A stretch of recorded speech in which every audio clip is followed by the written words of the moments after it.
സുവിശേഷം 14 അധ്യായം 13 മുതലുള്ള വാക്യമാണ്. വിശുദ്ധ മത്തായിയുടെ സുവിശേഷം 14 അധ്യായം 13 മുതലുള്ള വാക്യങ്ങൾ. അവിടെ യേശു 5 അപ്പം 5000 പേർക്ക് കൊടുക്കുകയാണ്.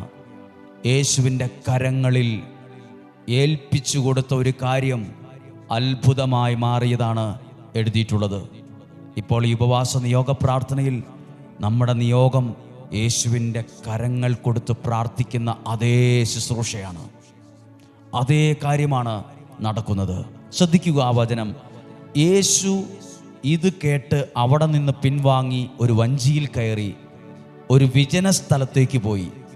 ഇതറിഞ്ഞ ജനക്കൂട്ടം പട്ടണത്തിൽ നിന്ന് കാൽനടയായി അവരെ പിന്തുടർന്നു. നടന്നുപോയി.